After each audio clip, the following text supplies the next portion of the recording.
Dios les bendiga, bienvenidos a la clase número 41 para la gloria de nuestro Señor. El video pasado estuvimos hablando acerca del llamamiento que Dios le hace a Samuel y de cómo le dio una palabra para confirmarle a Elí el juicio que ya de antemano le había dicho. Así es que esta semana vamos a ver el cumplimiento de esa palabra que Dios le dio, esa palabra de juicio que Dios le dio al sacerdote Elí, por cuanto no corrigió el pecado, ¿verdad?, de sus hijos. Así es que esperamos que se quede con nosotros durante todo el video y que se pueda gozar juntamente con nosotros. Comenzamos. Vamos a orar para presentarle la clase a nuestro Señor. Padre, te bendecimos, Señor Dios de gloria, te damos honra, te damos gloria, Señor Dios poderoso, Dios omnipotente, Dios omnipresente, te adoramos, Señor, alabamos tu nombre, Padre Santo, porque sabemos, Señor, que tú eres el único, Señor, que merece toda gloria, toda honra, Señor, todo honor, Padre amado. Gracias, Señor Dios poderoso, por permitirnos estar aquí reunidas, Señor, para esta clase, Señor, te pido que te glorifiques, Señor, que nosotros podamos poner en obra, Señor, tus estatutos, tus mandamientos, Padre amado, que esta clase sea de edificación para cada uno de nosotros, Señor. Bendícenos, Padre, bendice, Señor, el fruto de tu palabra en nuestra vida, Padre, para tu gloria y tu honra te lo pedimos, Señor, en el nombre poderoso de nuestro Señor Jesucristo, tu Hijo. Amén. Bueno, la semana pasada estuvimos hablando, bueno, no la semana pasada, siempre digo la semana pasada, pero es la clase pasada, ¿verdad? La clase número 40. Estuvimos hablando acerca de cómo Dios llamó a Samuel. Acordémonos que Samuel, su mamá lo llevó a servir al templo cuando él todavía estaba pequeñito, porque fue una promesa, ¿verdad?, que ella le hizo a Dios, porque ella no podía concebir hijos, ¿verdad? Entonces dice que un día fue al templo, ¿verdad?, y orando derramó, dice, su espíritu, ¿verdad?, diciéndole a Dios cómo se sentía, ¿verdad? Y pidiéndole a Dios, y entre sus palabras, parafraseándolas voy a decir, dijo que si Dios le concedía un hijo, ¿verdad?, ella lo iba a consagrar, o se lo iba a entregar para servicio de él, ¿verdad? Y así mismo Dios lo hizo, ¿verdad? Perdón. Y asimismo ella también cumplió su promesa, ¿verdad? Entonces, lo último que estábamos viendo es cómo Dios, cómo Samuel estaba en el templo, en el tabernáculo, ¿verdad? Porque en ese tiempo todavía no había un templo. Estaban donde tenían el arca, ¿verdad? Samuel estaba ayudándole al sacerdote Elí y a sus hijos, ¿verdad? En lo que tenían que hacer en el templo, ¿verdad? En el templo no, yo sigo con el templo. Pero bueno, ustedes me entienden. Entonces, ahí cuando Dios lo llama, Dios le da una palabra a Samuel, una palabra de confirmación de algo que ya Dios le había informado a Elí. Acordémonos que los dos hijos de Elí, Ofni y Fines, creo que se llamaban, no recuerdo bien, yo creo que sí. Estos hombres estaban supuestos, ¿verdad?, a ser un ejemplo delante del pueblo, ¿verdad?, porque eran pues los hijos del sumo sacerdote, ¿verdad? Y por lo cual eran los que estaban en línea, ¿verdad?, para ser sumo sacerdote. Y ellos dice que se robaban la carne, ¿verdad?, de los sacrificios que presentaba el pueblo. Que sí, la Biblia, ¿verdad?, Dios mandó a que se les diera una parte del sacrificio, pero ellos realmente agarraban sin escrúpulos, ¿verdad? Incluso lo arrebataban de las manos de los que llegaban a ofrecer estos sacrificios. También dice que se acostaban, tenían relaciones sexuales con las mujeres enfrente del templo, ¿verdad? Y por lo que estábamos hablando la vez pasada, ¿verdad?, suponemos que lo hacían enfrente de toda la gente, ¿verdad? Y sí, Elí se enteró de todo esto porque dice que el pueblo llegaba y les decía, ¿verdad?, la fama que tenían sus hijos, pero él los confrontó, pero realmente no hizo nada para sacarlos a ellos del servicio, ¿verdad?, ya que eso debería de haber sido lo correcto.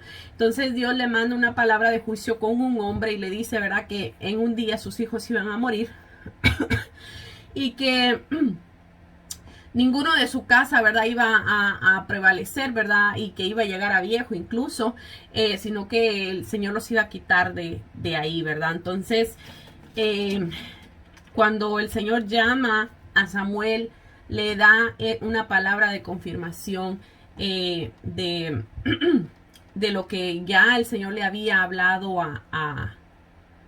a Elí, ¿verdad?, al sacerdote Elí. Bueno, ahora vamos a ver el cumplimiento de esa palabra. Los filisteos capturan el arca. Así está el encabezado, primera de Samuel, capítulo 4. Y dice, y Samuel habló a todo Israel, porque por aquel tiempo, salió Israel a encontrar en batalla a los filisteos, y acampó junto a Ebenezer, y los filisteos acamparon en Afec. Y los filisteos presentaron la batalla a Israel.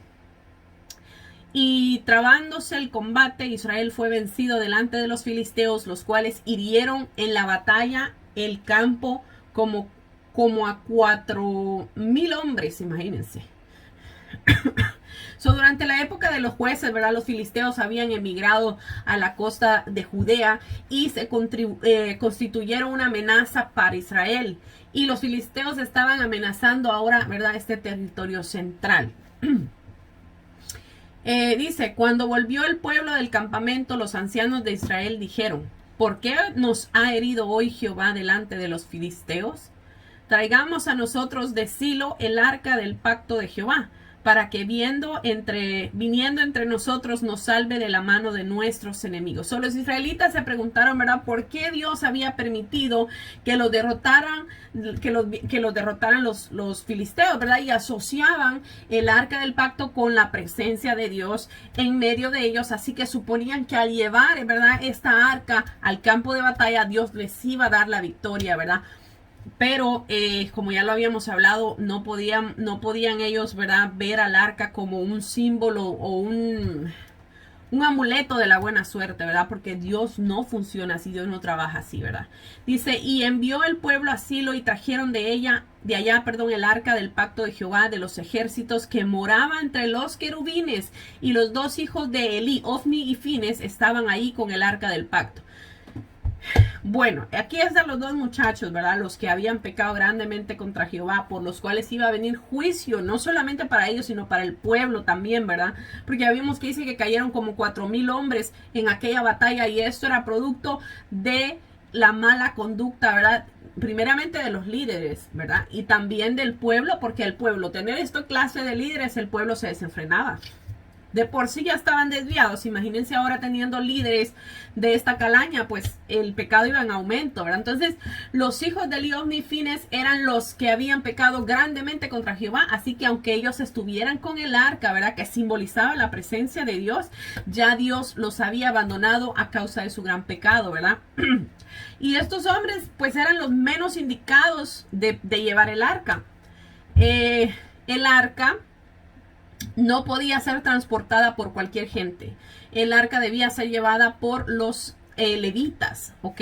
Entonces, obviamente, al ser levitas, los hijos de Elí, Ofni y Fines, ellos eran los que estaban encargados de llevar el arca a la batalla, ¿verdad? Y así fue como sucedió. Entonces dice, aconteció que cuando el arca del pacto llegó al campamento, todo Israel gritó con tan gran júbilo que la tierra tembló. Imagínense el júbilo de esa gente que dice que la tierra tembló.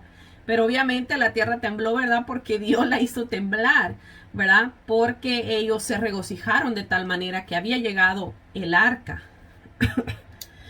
Cuando los filisteos oyeron la voz de júbilo, dijeron, ¿qué voz tan grande de júbilo es esta en el campamento de los hebreos?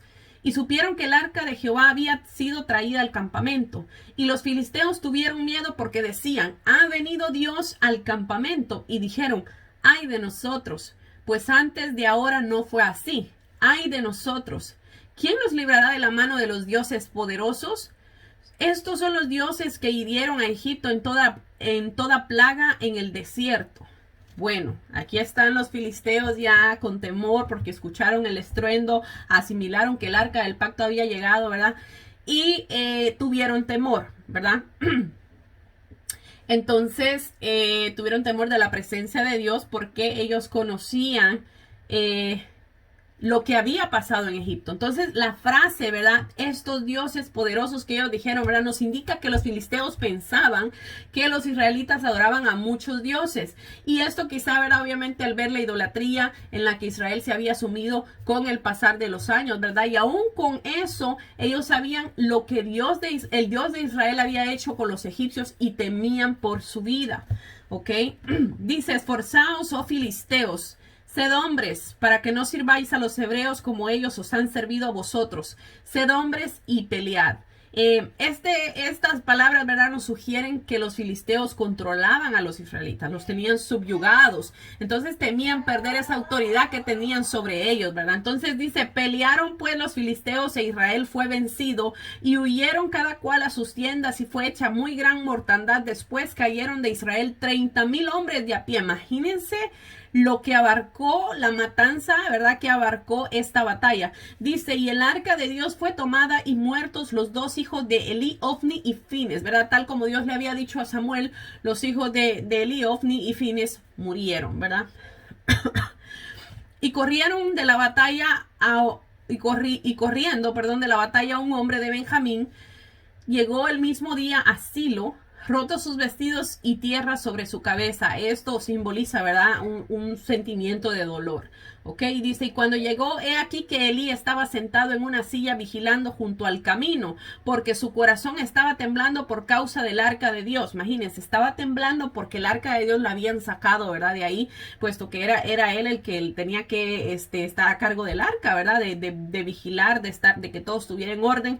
Pero vemos que a pesar de que él estaba temblando, ¿verdad? Por el arca, no temblaba ante la mera presencia de Dios, ¿verdad? O ante hacer las cosas rectas delante del Señor, porque no hizo nada para castigar a sus hijos o para quitarlos de que siguieran sirviendo en frente del Señor, ¿verdad? Dice, llegando pues aquel hombre a la ciudad y dadas las nuevas, toda la ciudad gritó.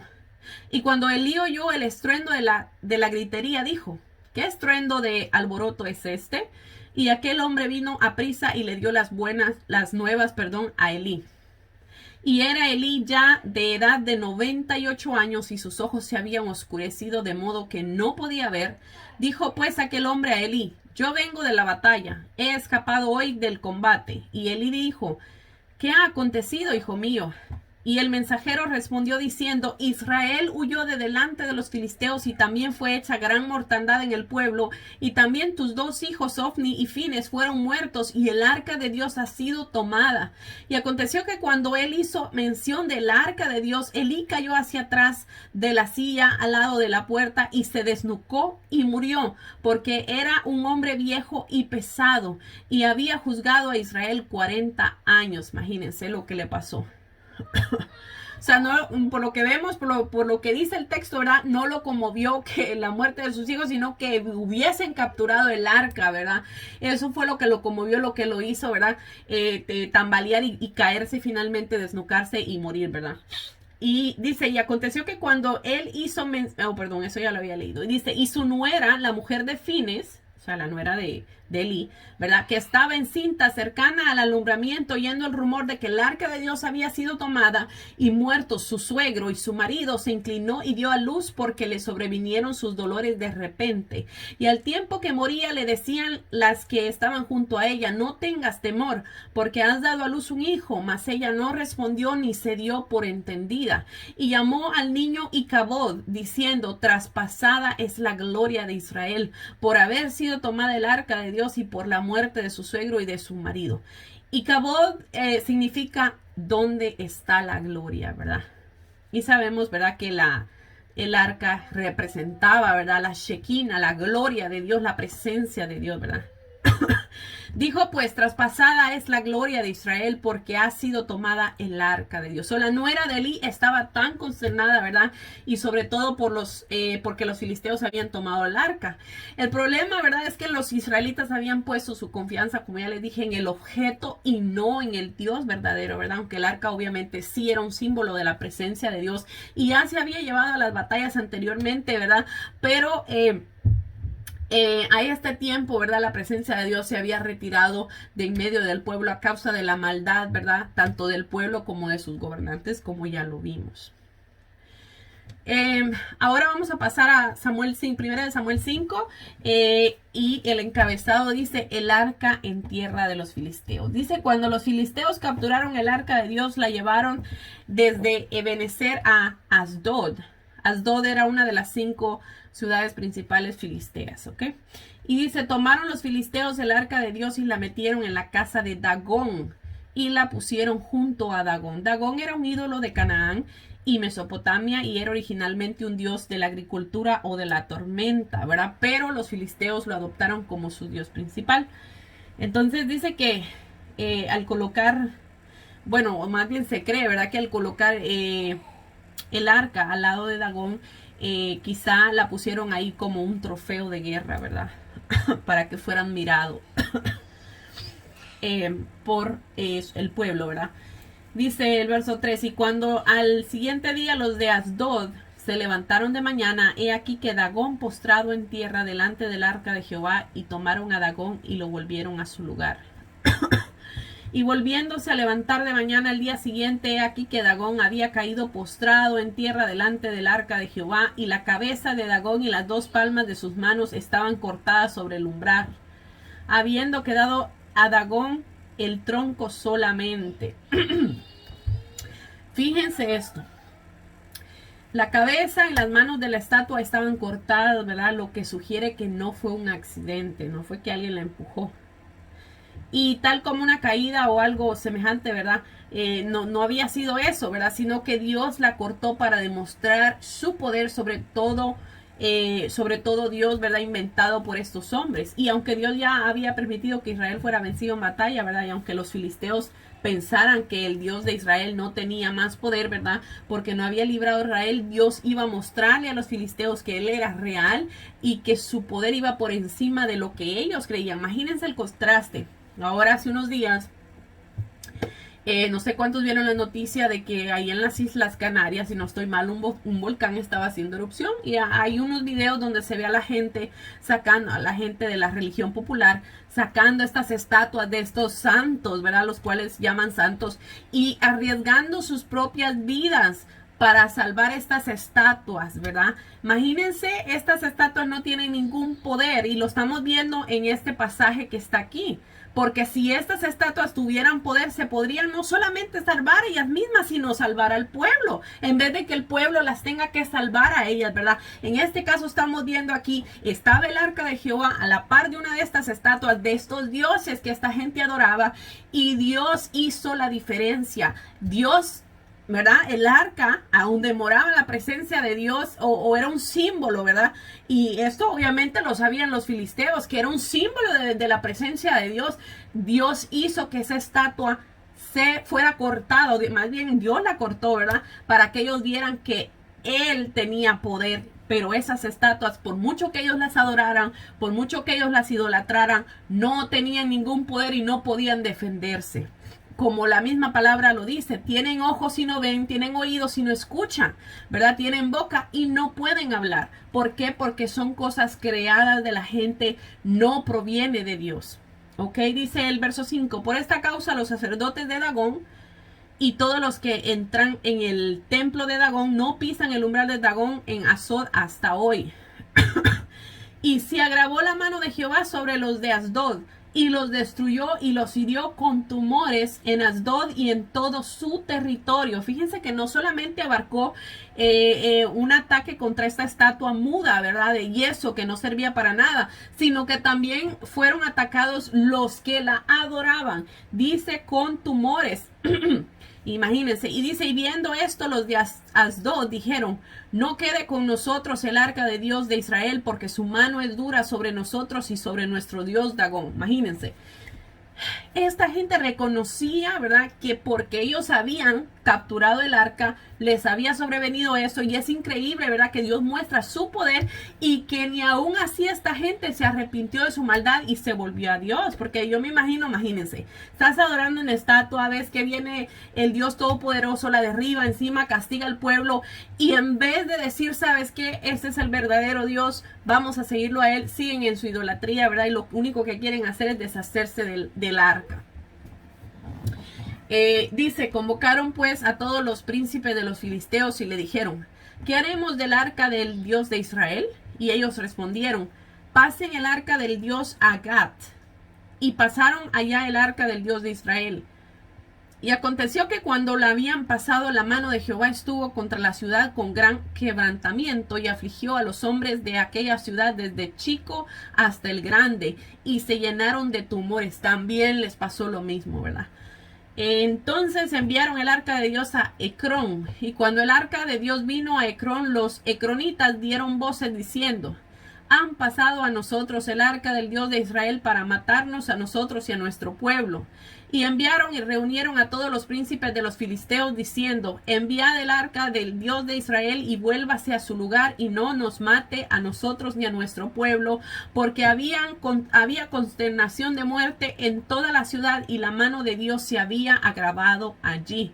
Y los que no morían eran heridos de tumores y el clamor de la ciudad subía al cielo. Imagínense esto, ¿verdad? Al final de todo, los filisteos no querían ya el arca y la querían de regreso a su territorio, ¿verdad? A Israel. Así que aconsejaron que se devolviera a Israel, ya que había sido mucho pueblo herido por causa del arca de Dios. Los filisteos devuelven el arca. Primera de Samuel capítulo 6. Dice, estuvo el arca de Jehová en la tierra de los filisteos 7 meses. Entonces los filisteos, llamando a los sacerdotes y adivinos, preguntaron, ¿qué haremos del arca de Jehová? Hacernos saber de qué manera la hemos de hacer enviar a su lugar. Imagínense que esta gente mandó a preguntar a los hechiceros qué podían hacer con el arca de Jehová. Los adivinos o hechiceros, como le quieran llamar, representaban la autoridad religiosa de los filisteos, ¿ok? Las prácticas de estos hechiceros estaban prohibidas por Dios, como ya lo hemos leído muchas veces. Les voy a leer otra vez Deuteronomios capítulo 18, verso 10 y verso 14. Dice, no sea hallado en ti quien haga pasar a su hijo o a su hija por fuego, ni quien practique adivinación, ni agorero, ni sortilegio, ni hechicero, porque estas naciones que vas a heredar, agoreros y a adivinos oyen, mas a ti no te es permitido esto, Jehová tu Dios. Imagínense, ¿verdad? Y aquí se cumple, ¿verdad? Lo que el Señor estaba diciendo era cierto, porque miramos aquí que esta gente estaba consultando a los sacerdotes y adivinos, ¿verdad? Y vemos que eso estaba prohibido por Dios. Entonces dice que fueron esta gente, los príncipes de los filisteos, a consultarlos a ellos para preguntarles cómo nosotros vamos a poder hacer volver el arca de Dios, ¿verdad? A su territorio original. Y dice el verso 3, ellos dijeron, si enviáis el arca del Dios de Israel, no la enviéis vacía, sino pagadle la expiación, entonces seréis sanos y conoceréis por qué no se apartó de vosotros su mano. Cuando un objeto sagrado se contaminaba, correspondía realizar una expiación. Levítico 5:15 dice, cuando alguna persona cometiere falta y pecare por hierro en las cosas santas de Jehová, traerá por su culpa a Jehová un carnero sin defecto de los rebaños, conforme a tu estimación en ciclos de plata del ciclo del santuario, en ofrenda por el pecado. Ellos debían hacer alguna cosa, ¿verdad? Para que cesara lo que estaba pasando con ellos. Y tenían que, ¿verdad? Obviamente el objeto, pues, ellos creían que se había contaminado, ¿verdad? Porque había estado en un lugar donde no estaba supuesto a estar. Y ellos asimilaban que esto era porque ellos les había sobrevenido todo lo que les sobrevino, ¿verdad? Dice, y ellos dijeron, ¿y qué será la expiación que le pagaremos? Ellos respondieron, conforme al número de los príncipes de los filisteos, 5 tumores de oro. Y 5 ratones de oro, porque una misma plaga ha afligido a todos vosotros y a vuestros príncipes. Son los 5 tumores de oro y los 5 ratones de oro no eran elementos estipulados por la ley mosaica, ¿okay? La ley que Dios le había dado a Moisés. Y esto no era, ¿verdad? No habían sido estipulados por la ley mosaica para expiar la culpa. Pero los hechiceros, ¿verdad? Aconsejaron esto porque en la antigüedad se creía que debías ofrecer como expiación algo parecido a aquello de lo que querías librarte. Por eso es que dice que le devolvieran tumores de oro, imagínense. Así que como, ¿verdad? Ellos estaban llenos de tumores, ellos creían que habían venido de los ratones, pues eso les aconsejaron, ¿verdad? Ofrecer ante Dios, ¿verdad? O sea que ellos creían que por medio de los ratones Dios había hecho venir estos tumores a ellos. Haréis pues figuras, el verso 5, haréis pues figuras de vuestros tumores y de vuestros ratones que destruyen la tierra y daréis gloria al Dios de Israel. Quizá aliviará su mano de sobre vosotros y de sobre vuestros dioses y de sobre vuestra tierra. ¿Por qué endurecéis vuestro corazón como los egipcios y Faraón endurecieron su corazón? Después que los había tratado así, ¿no los dejaron ir y se fueron? Bueno, mire lo que dicen los hechiceros aquí.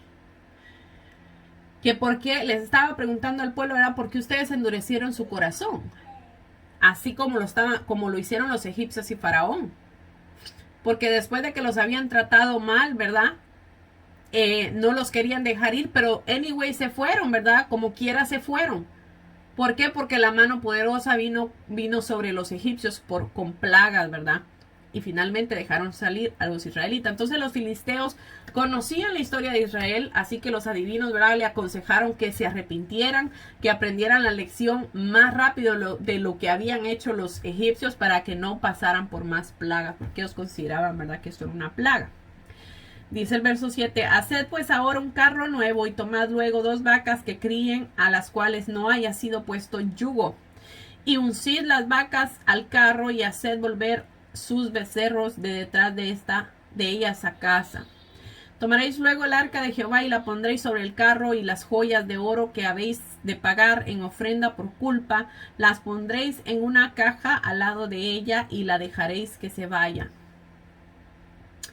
Y sobreveráis, si sube por el camino de su tierra en Bet-Semes, él nos ha hecho este mal tan grande. Y si no, sabremos que no es su mano la que nos ha herido, sino que esto ocurrió por accidente.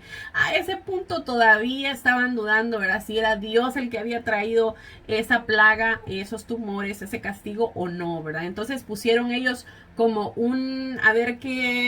como una señal para que Dios diera a entender si había sido él el que había herido a este pueblo, ¿verdad?, con todas estas cosas que sucedieron con los tumores, o si había sido por un accidente, ¿verdad? Entonces,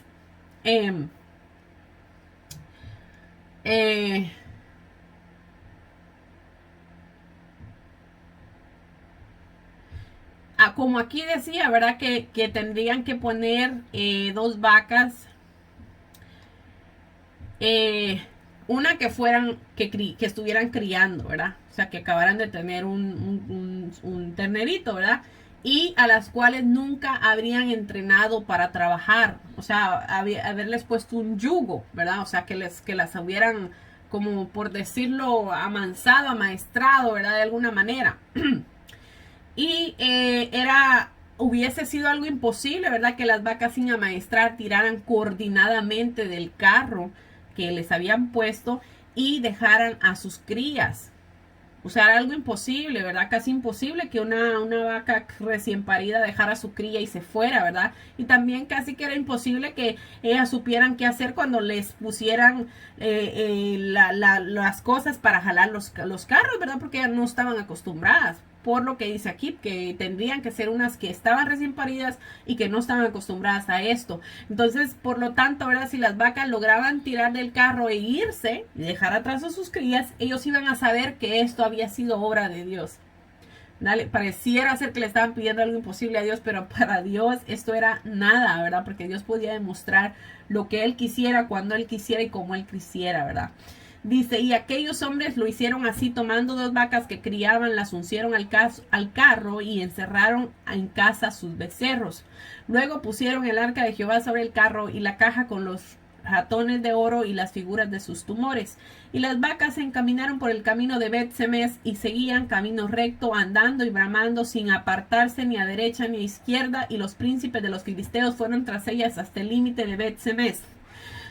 El texto, ¿verdad?, evidencia que la ruta que tomaron las vacas evidenció o corroboró, ¿verdad?, que esto había sido una obra de Dios, ¿verdad?, que el tumor les había venido por mano de Dios, ¿verdad?, ya que era casi improbable que las vacas se movieran o se fueran sin sus crías y que pudieran saber qué hacer cuando les pusieran el yugo, ¿verdad? Pero sí lo hicieron y por eso les digo yo que sí, el texto evidencia que esto, o sea, les dio evidencia a ellos, ¿verdad? Que esto había sido la mano de Dios.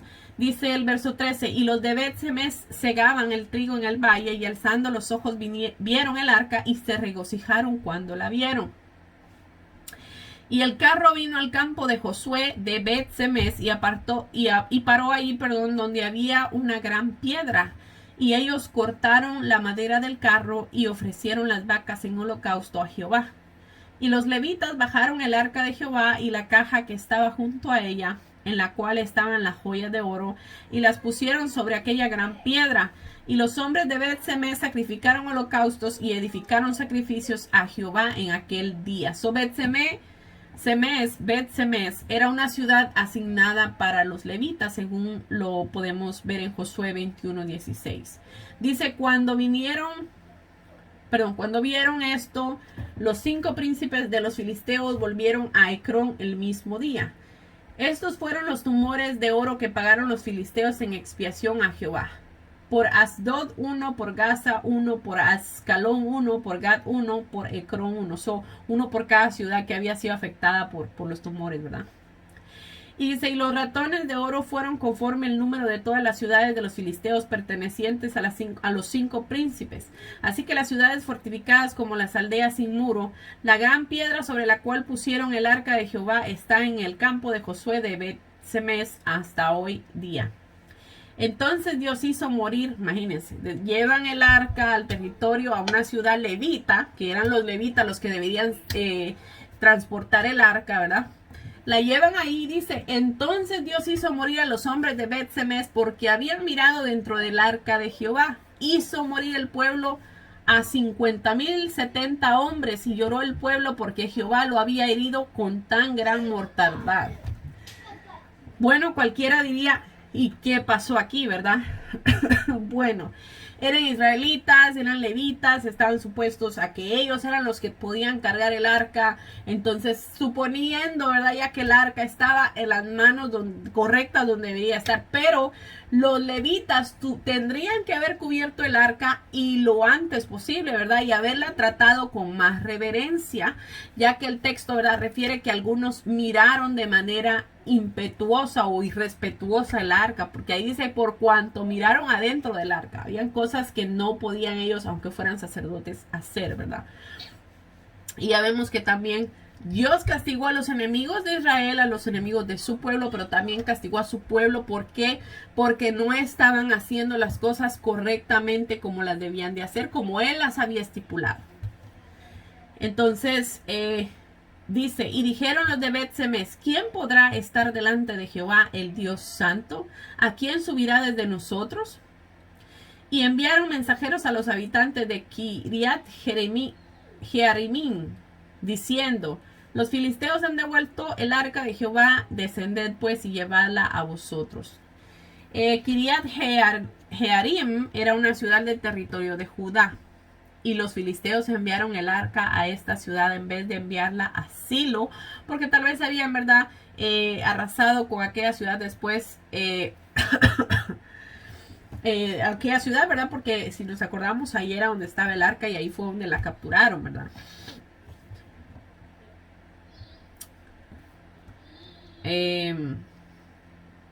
Bueno, siguiendo con el relato, y ahora vamos a pasar a 1 Samuel 7 y vamos a ver vamos a ver de ahí para allá, ¿verdad? Pero dice los primeros 2 capítulos. Vinieron los de Kiriat Jearim y llevaron el arca de Jehová y la pusieron en casa de Abinadab, situada en el collado, y santificaron a Eleazar su hijo para que guardase el arca de Jehová.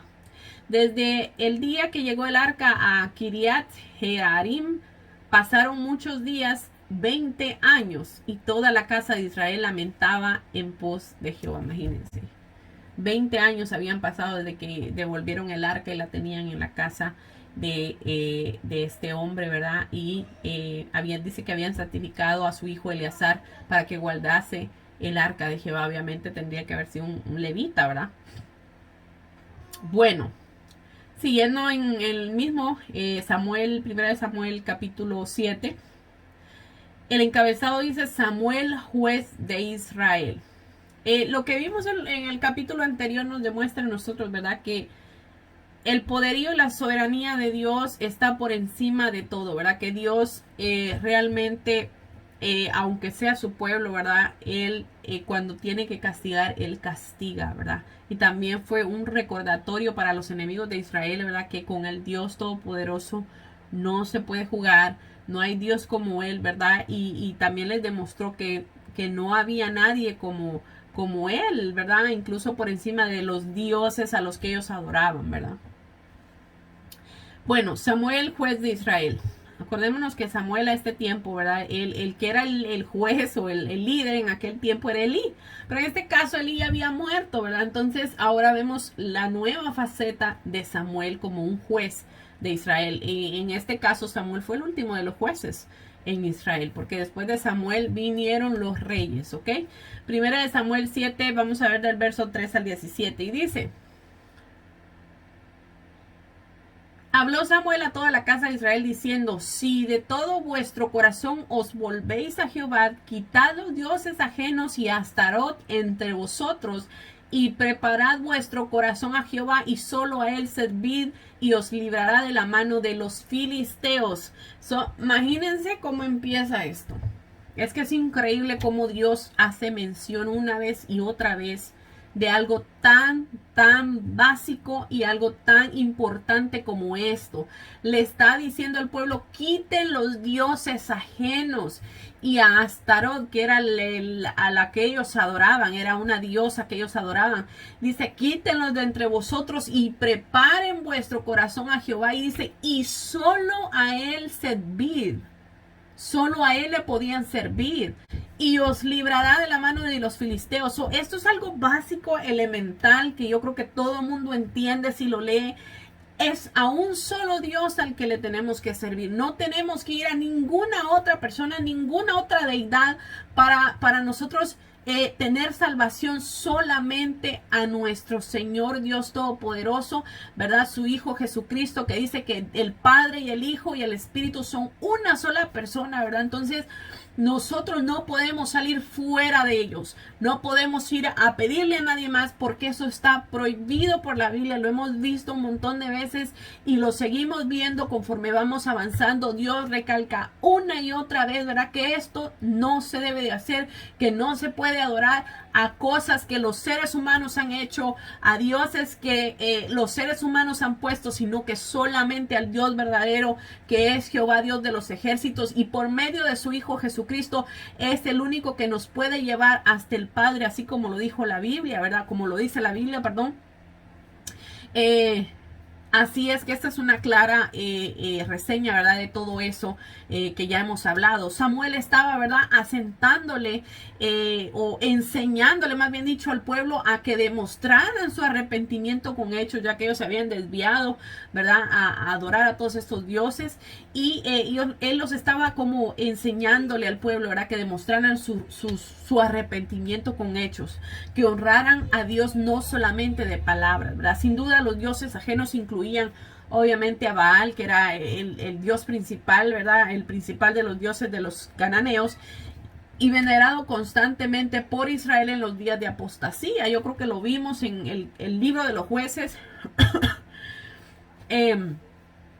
Cómo ellos, ¿verdad?, fueron desviándose a servir a estos dioses. Incluso Jueces 2:11 dice: después los hijos de Israel hicieron lo malo, ante los ojos de Jehová, y sirvieron a los Baales. La Biblia corrobora todo esto, ¿verdad? Y Astarot, que era la diosa que representaba a la esposa de Baal. Entonces ya vemos que Dios recalca una vez más aquí que esto no es de su agrado y que está prohibido. Y dice el verso 4: entonces los hijos de Israel quitaron a los Baales y a Astarot y sirvieron solo a Jehová. Esto debió haber llevado su tiempo, ¿verdad? Ya que dice en el verso 2 que pasaron 20 años desde que les devolvieron el arca. Dice: y Samuel dijo: reunid a todo Israel en Mizpa, y yo oraré por vosotros a Jehová. Samuel tomó el papel activo para confirmar la consagración de Israel a Dios, ¿verdad? Y dice: y se reunieron en Mizpa y sacaron agua y la derramaron delante de Jehová y ayunaron aquel día y dijeron allí: Contra Jehová hemos pecado, y juzgó Samuel a los hijos de Israel en Mizpa. So, Samuel había ganado, ¿verdad?, el respeto dentro del pueblo de Israel. Dice, cuando oyeron los filisteos que los hijos de Israel estaban reunidos en Mizpa, subieron los príncipes de los filisteos contra Israel, y al oír esto, los hijos de Israel tuvieron temor de los filisteos. Ya a este punto, ¿verdad?, ya ellos estaban atemorizados por las historias pasadas, lo que había pasado, ¿verdad? Imagínense caer 34,000 hombres en batalla, es algo grande, ¿verdad? Yo me imagino que el pueblo estaba muy temeroso por esto, ¿verdad? Entonces, cuando los filisteos dice que se enteraron de que Israel se había reunido, asumieron que lo hicieron para prepararse para la guerra, ¿verdad? Me imagino yo, así que subieron contra ellos a pelear. Dice el verso 8, entonces dijeron los hijos de Israel a Samuel, no ceses de clamar por nosotros a Jehová nuestro Dios, para que nos guarde de la mano de los filisteos. Este tiempo ya ellos confiaban tanto en Samuel, ¿verdad?, que le dicen, no dejes de orar por nosotros. Sigue clamando a Dios de Israel para que nos guarde, ¿verdad?, de la mano de los filisteos. Dice, y Samuel tomó un cordero de leche y lo sacrificó entero en el holocausto a Jehová, y clamó Samuel a Jehová por Israel, y Jehová le oyó.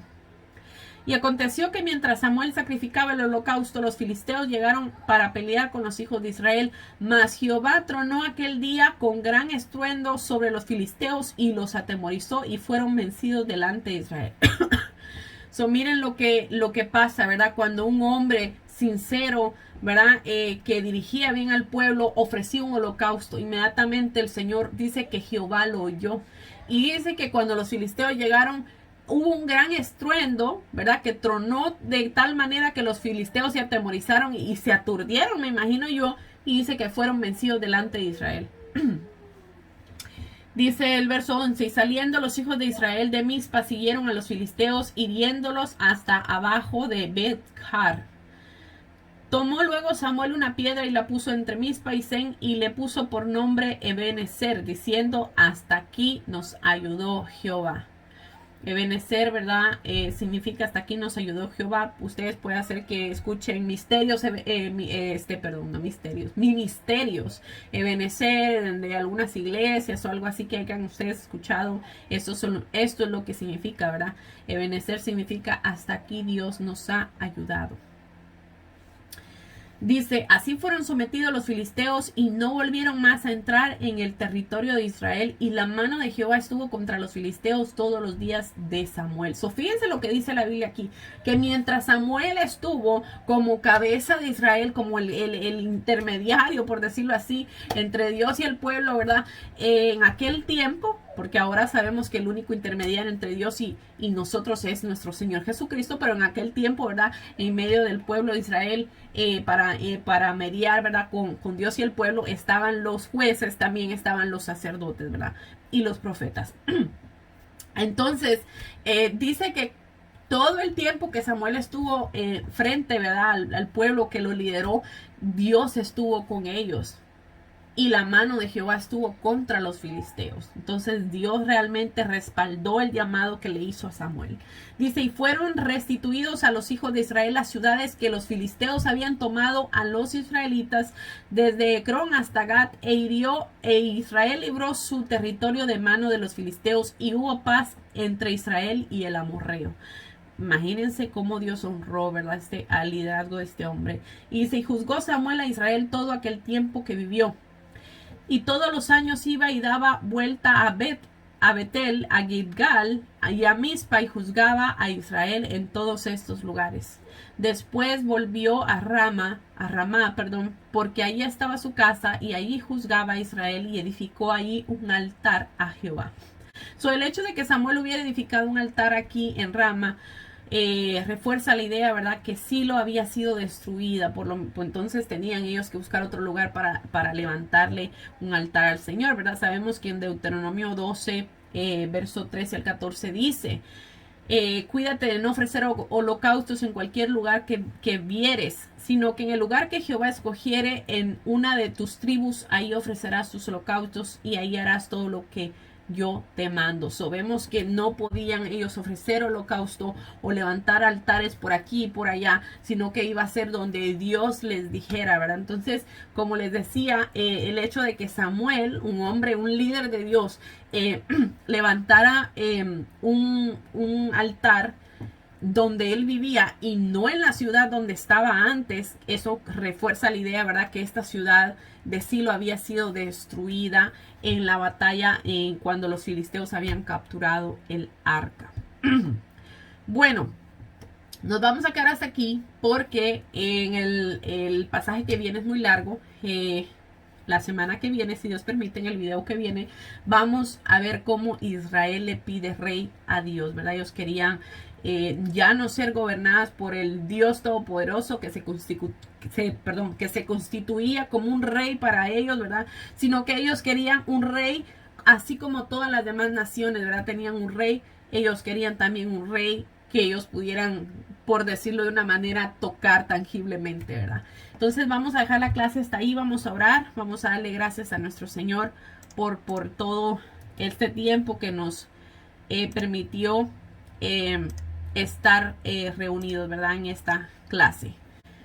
Padre, te bendecimos, Señor, te damos gloria, gracias, Padre amado, te damos honra, Señor, te agradecemos, Señor, porque nos has permitido llegar al final de esta clase, porque nos hemos gozado en tu palabra, en tu enseñanza, Señor, gracias, Padre amado, te pedimos que te glorifiques, Señor, con cada uno de estas palabras, Señor, que tú has puesto, Señor, en mi boca para dar, Señor, gracias, Padre amado, glorifícate, Señor, y que esta enseñanza la podamos, Señor, poner en obra, Señor, en nuestra vida, Padre, para tu gloria y tu honra, Señor, te lo pedimos en el nombre poderoso de Jesús.